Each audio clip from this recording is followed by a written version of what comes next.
한국이 개발하고 있는 차세대 호위함에 장착되는 장비들은 중국과 미국에서도 개발하지 못한 최신 첨단 기술이 대거 투입될 예정입니다. 또한 한국의 첨단 조선 기술을 불허하는 컬럼을 중국의 언론 매체에서 한국을 대서특필했는데요. 오늘은 한국이 대양 해군으로 가는 첫 걸음인 한국의 차세대 호위함에 대해 알아보겠습니다. 호위함은 함대를 호위하기 위한 함선입니다. 프리킷이라 하기도 하는데 이 단어도 호위용 함선이란 뜻이 있지만 보통 임무보다는 함선의 크기를 따지는 급수를 뜻하기도 합니다. 현재 대한민국 해군은 프리킷급의 함선을 호위함으로 칭하고 있습니다. 원래 프리킷은 전면에서 싸우는 전열함에 비해 상대적으로 작고 빠른 함선을 뜻하는 말이었습니다. 주력 함선보다 빨랐기에 정찰이나 본 함대의 끄트머리 부분에 대한 방어 등을 맡아 호위함이라는 뜻이 붙었습니다. 현대 호위함과는 달리 과거의 프리킷은 지금같이 구축함의 하위 함급이 아니었습니다. 시대별로 나라별로 프리킷함에 대한 정의가 틀렸기 때문입니다. 사실 구축함도 19세기 어뢰정의 출현 이후 생긴 함급이었습니다. 처음에는 함선의 크기에 큰 신경 쓰지 않았습니다. 프리킷은 덩치도 어느 정도 있어 원양 항해도 문제없이 할 수 있었고 속도도 빠른 데다 전열함보다 출동 비용이 덜 드는 등으로 인해 원양 초계 등에도 많이 쓰였는데요. 근대에 들어서 커다란 함대 호위용 함선을 만들자 크기를 가리지 않고 함대 호위 목적으로 제작했는데 중근세에 비슷한 역할을 맡은 프리킷이라는 한급의 호위 순양함이 그 시초가 된 것입니다. 하지만 21세기 현대엔 구축함보다 작고 초계함보다 큰 함선을 가리키는 용어로 쓰이고 있습니다. 대략 2,000톤에서 5,000톤 정도이며 일부 유럽 국가에서는 5,000톤 이상의 함정에도 호위함이라는 명칭을 사용하기 시작했는데요. 특히 영국의 3일형 호위함은 배수량이 7,000톤이 넘어가지만 호위함으로 명명하고 있습니다. 한편 한자 문화권에서는 프리킷의 번역어가 나라마다 각각 다르기 때문에 한국어로 번역하면 호위함이 되고 일본어로 번역하면 프리킷을 음차한 프리게이트가 됩니다. 즉 오늘날 일본에서 해상자에 대해 수상 전투함을 호위함이라고 칭하는 것은 한급으로서의 프리킷과는 다른 개념입니다. 중국에서는 호위함이라는 단어로 프리킷과 코르벳을 합쳐서 총칭하며 코르벳을 제외하고 프리킷만을 따로 말할 때에는 순방함이라는 단어를 사용합니다. 현재 한국은 차세대 호위함 개발에 박차를 가하고 있는 상황입니다. 그런데 타국 칭찬에 대해 항상 인색한 중국이 한국의 차세대 호위함에 대해 극찬을 했는데요. 바로 한국의 조선 기술과 첨단 장비가 탑재됐기 때문입니다. 또한 중국은 한국의 기술을 따라가지 못한다고 보도하기까지 했습니다. 오늘 한국의 자랑스러운 전투함 기술이 어떻게 적용되는지 알아보겠습니다. 방위사업청은 지난 3월 13일 현대중공업과 4천억 원 규모의 울산급 배치3를 처음으로 건조한 함정인 선도함 체계 개발 계약을 체결했다고 16일 밝혔는데요. 방사청은 울산급 배치3 선도함 체계 개발은 노후화된 호위함 및 초계함을 대체하기 위해 대공, 대잠 탐지 능력이 향상된 함정을 국내 기술로 건조하는 것이라며 2024년 체계 개발 완료 후 해군에 인도할 예정이라고 말했습니다. 우선 밀리터리 매니아가 아니면 잘 모르는 단어가 있습니다. 바로 배치라는 단어입니다. 배치는 같은 종류로 건조되는 함정들의 묶음으로 뒤에 숫자는 성능 개량 순서를 뜻하는데요.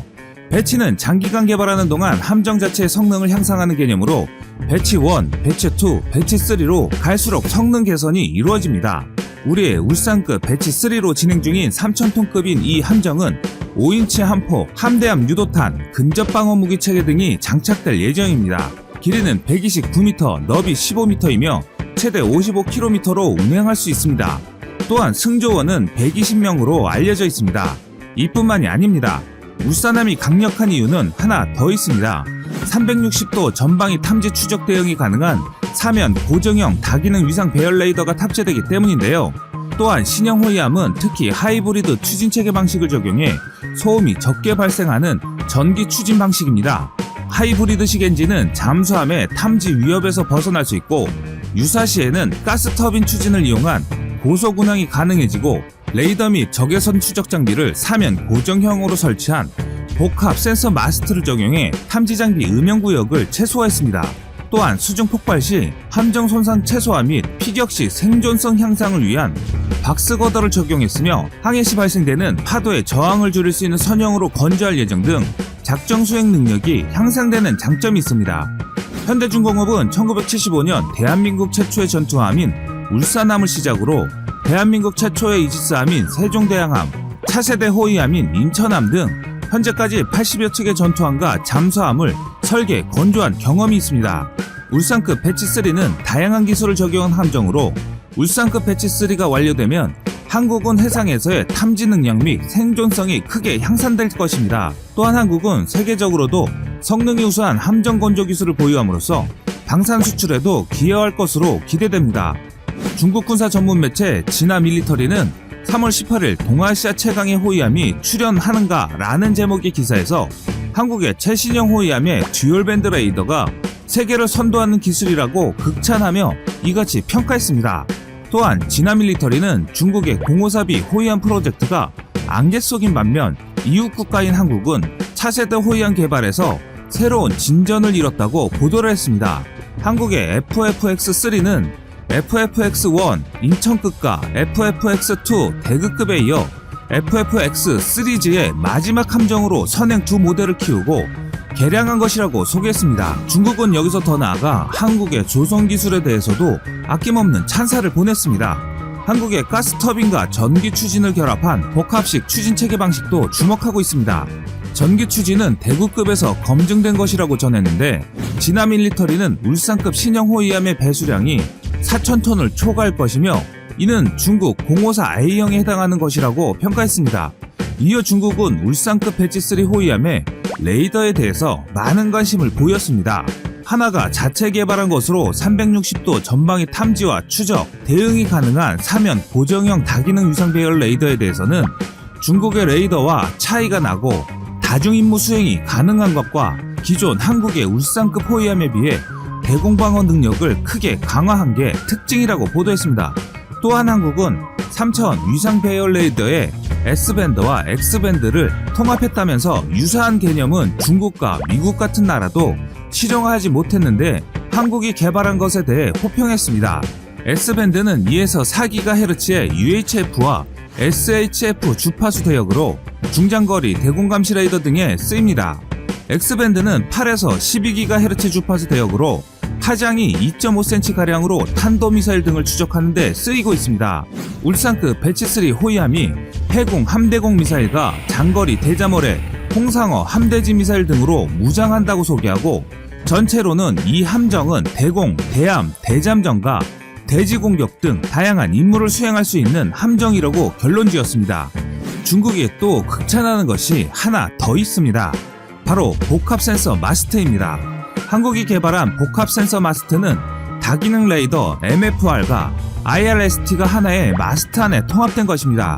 이는 한국형 이지스 구축함으로 건조될 것으로 예상되는 KDDX 구축함에 탑재될 통합 마스트에서 소나를 제외한 모든 센서와 통신 장비가 통합된 마스트 전 단계의 모델입니다. 한국의 전자기술과 조선기술이 결합되면 군사강국인 미국과 중국이 개발하지 못한 신개념의 무기체계를 만들 수 있습니다. 어떻게 보면 한국의 차기 호위함 FFX3 사업은 여태까지 존재하지 않았던 새로운 개념의 호위함이라고 할 수 있습니다. 신의 방패라고 하는 이지스 시스템에는 다소 부족하지만 이지스함의 3분의 1에도 못 미치는 금액으로 이지스에 버금가는 탐지 능력을 갖는 차세대 호위함을 한국이 건조하고 있는 것입니다. 현대 해상전투력은 누가 먼저 보고 먼저 쏘는 전장으로 바뀌고 있습니다. 그 첫걸음을 한국이 세계 최초로 발걸음을 내딛고 있습니다. 마지막으로 천안함 10주년을 맞이해서 천안함에 대한 소식 전해드리겠습니다. 군 당국에 따르면 올해 천안함 피격 사건 10주기를 계기로 천안함 함명 제정을 적극적으로 검토하기로 했습니다. 군 관계자의 말에 따르면 해군이 앞으로 건조될 신형 호위함을 천안함으로 명명하는 방안을 구상하고 있는데요. 그동안 군 일각에선 신천안함, 유천안함 등으로 천안함 이름을 다시 살려야 한다는 의견이 적지 않았습니다. 군 안팎에서도 차기 한국형 호위함 중 한 척을 천안함으로 명명하는 것을 검토하고 있다라고 설명했을 정도였습니다. 천안함 명칭이 부활한다면 그 대상으로는 2024년쯤 해군에 인도 예정인 차기 호위함 3차 사업에 일본함 등이 유력하게 거론되기도 했습니다. 또한 군 당국은 배치2에 5, 6번 함에 천안함 명칭을 부여하는 방안도 들여다보고 있는 것으로 밝혔습니다. 기존 호위함에는 대구함, 경기함, 서울함, 강원함 등 시도 이름을 명명하고 초기함에는 천안함, 진해함, 군산함, 동해함 등 도시 이름을 붙여왔습니다. 해군 관계자는 기존 호위함에 광역시와 도 그리고 중소도시 이름을 붙이고 있다는 점에 비춰봤을 때 천안함 이름을 다시 붙이는 게 원칙에 어긋나지 않는다라고 말했기 때문에 이번에 건조되는 차세대 호위함에 세계 최초의 무기체계가 탑재되는 만큼 그 의미는 더욱 남다를 것입니다. 한국의 아픈 역사 중 하나인 천안함이 막강한 전투력으로 부활한다면 안타까운 일로 순직한 우리 장병들의 넋을 조금이나마 달래는 계기가 됐으면 합니다. 지금까지 세상의 모든 이야기거리를 얘기하는 꺼리튜브였습니다. 시청해주셔서 감사합니다. 차기 구축함 사업입니다. 이 사업은 2030년대 중반까지 국내 독자 기술로 고성능 구축함 6척을 건조해 2000년대 초반부터 KDX-2 사업을 통해 배치된 충무공 이순신급 구축함을 대체하는 사업인데요. 이 사업은 원래 해군이 제7기동전단을 창설하고 작전 대상 해역을 크게 넓힘에 따라 기동전단의 구축함 전력 보강을 위해 소요가 제기됐죠. 2019년부터 2026년까지 6척이 KDX-2A라는 명칭으로 배치될 예정이었는데요. 우선순위에 밀려 사업 일정이 늦춰진 게 오히려 약이 됐습니다. KDDX 체계 개발에 들어가기 전 세종대왕급 배치2 사업과 한국형 호위함 사업을 진행하면서 다양한 첨단 무기가 개발됐고 이를 통해 10년 전에는 상상하지도 못했던 첨단 기술이 대거 채택됐기 때문입니다. KDDX 핵심 임무는 대공, 대함, 대지, 대잡은 물론 탄도탄 탐지 추적입니다. 방공 전투함에 기본적으로 요구되는 모든 능력을 갖추되 북한의 탄도미사일 위협에 대비하기 위해 미사일 방어 능력을 추가했습니다. 이러한 요구 성능 확대에 따라 덩치도 커졌습니다. 당초 KDX-2A는 기동함대 주력인 1만 톤급 대형 이지스함을 보조하는 6천 톤급 중형 구축함으로 기획됐는데요. 그러나 현재 거론되는 KDDX는 만재 배수량이 8천 톤급에 육박하는 대형 전투함이자 해상에서 예측될 수 있는 모든 상황에 대처 가능한 주력함 수준의 전투함을 만드는 사업으로 판이 커졌습니다. 해군은 북한 위협 외에도 중국 북해함대와 동해함대, 일본 해상자위대의 위협에 동시에 대응할 수 있는 전력 건설을 추진합니다. 사업비는 7조 원으로 전투체계 개발과 기타 비용 8천억 원을 포함하면 7조 8천억 원에 달하는데요. KDDX의 사업비용이 이토록 상승한 것은 앞서 소개한 것과 마찬가지로 요구 성능이 주력 이지스 구축함 수준으로 설정됐기 때문입니다. 이번 시간에는 KDDX의 다양한 성능 중에서도 특히 무장, 즉 펀치력에 대해 살펴보도록 하겠습니다. 무장은 어마어마한데요. 대한민국은 충무공 이순신급 구축함 이후 크기 대비 강력한 무장을 선호해왔습니다. KDDX도 마찬가지죠. KDDX에는 충무공 이순신급과 세종대왕급, 대구급에 적용된 한국형 수직 발사기보다 면적이 180%, 길이 120%,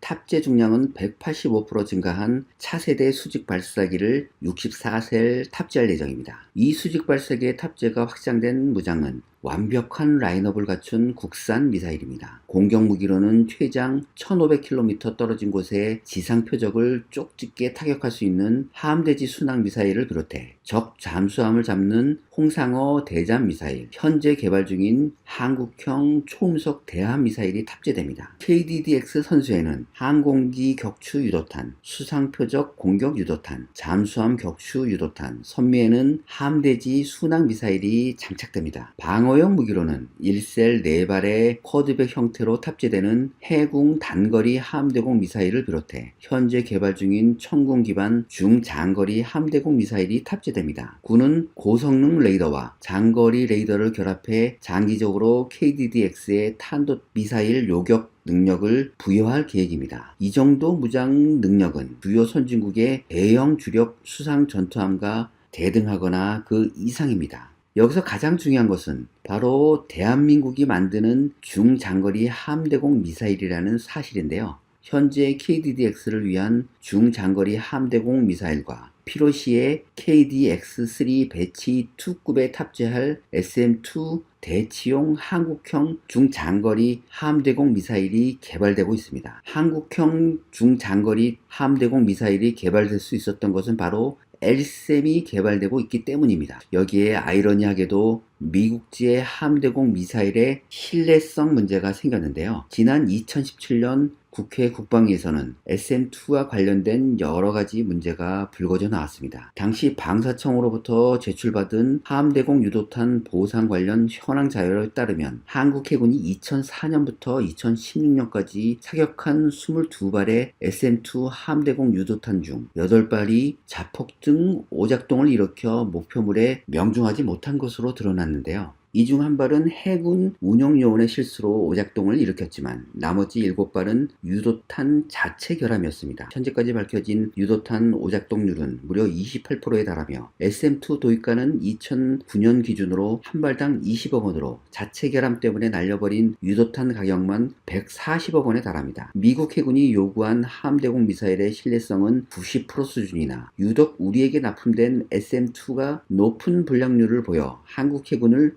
당혹스럽게 만들었죠. 이렇게 미국제 무기체계의 하자가 드러남에 따라 함대공 미사일 국산화 작업이 조금씩 준비되기 시작해 결국 LSAM을 기반으로 한 한국형 모델의 개발을 지난 2018년 12월부터 결정하게 되었습니다. LSAM 사업은 향후 1조 2천억 원을 투입해 총 4대 포대를 양산할 계획입니다. 즉 필요한 수량과 비교해 너무 막대한 개발비를 사용하고 있어서 사업 초기에 비판이 존재하기도 했는데요. 다행히 KDDX의 LSAM 체계를 장착함에 따라 별도의 함대공 미사일 개발 비용부터 시작해 미사일 양산 수량이 늘어남에 따라 전체 수명 주기 비용까지 줄일 수 있게 되었습니다. KDDX 구축함은 SM-3급과 SM-6급 함대공 미사일로 무장할 예정이므로 당연히 여기에 맞춰질 레이더 탐지 체계가 강력한 탄도탄 탐지 및 추적 능력을 갖춰야 합니다. 그래서 KDDX에 장착될 S밴드 레이더는 앞선 LSAM의 탄도탄 탐지 추적 알고리즘과 소프트웨어, 교전 제어 체계를 그대로 활용함으로써 개발비를 대폭 감소시킬 예정입니다. 당연히 탄도탄 요격 미사일과 항공기 요격 미사일에도 동일한 접근법이 사용될 예정입니다. 시간을 지난 5월 25일로 돌려보겠습니다. 국방기술 품질원을 통해 함대공 유도탄 2, 함정용 전자전 장비 2 등을 위한 운용요구서 연구가 공개됐는데요. 바로 함대공 유도탄 2는 2030년에 등장할 KDDX에 최초로 탑재될 예정입니다. 대한민국의 대공미사일 기술력은 일취월장해 현재 패트리엇 팩3에 이어서 세계에서 두 번째로 직격 충돌 능력을 갖춘 천궁 PIP 미사일이 배치되고 있습니다. 여기에 만족하지 않고 한국은 탄도탄 및 항공기 요격 능력을 갖춘 LSAM을 2023년까지 개발 완료할 계획입니다. LSAM은 각각 탄도탄 요격형과 항공기 요격형으로 구분되어 있으며 사거리는 300km에 달합니다. LSAM을 기반으로 미국 SM-3 블록 1B와 동급의 탄도탄 요격거리를 갖춘 해상 탄도탄 요격 체제의 국내 개발이 결정되었죠. 그리고 미국 SM-6 중거리 함대공 미사일보다 뛰어난 함대공 요격 미사일 개발도 결정되었습니다. 이것이 바로 함대공 유도탄 2 사업입니다. LSAM은 2023년까지 개발을 완료할 예정이며 KDDX급은 LSAM을 기반으로 보다 요격 고도가 높아진 SM-3급 탄도탄 요격 미사일을 2028년까지 개발할 예정입니다. SM-6급 중장거리 함대공 미사일도 LSAM용 대항공기 미사일의 하드웨어를 대부분 사용하고 여기에 추가해 히스키밍과 초음속 표적 요격에 맞춘 새로운 요격 알고리즘을 추가한 상태입니다. 하드웨어 성능은 미국의 SM-6 함대공 미사일을 능가하는 수준입니다. 중국과 일본이 최근 대한민국의 해군력 증강에 대해 경계의 눈초리를 보내고 있는 가운데 대한민국이 순수 국내 기술로 이지스함을 만들고 기동함대를 창설하고 또 여기에 탑재되는 미사일을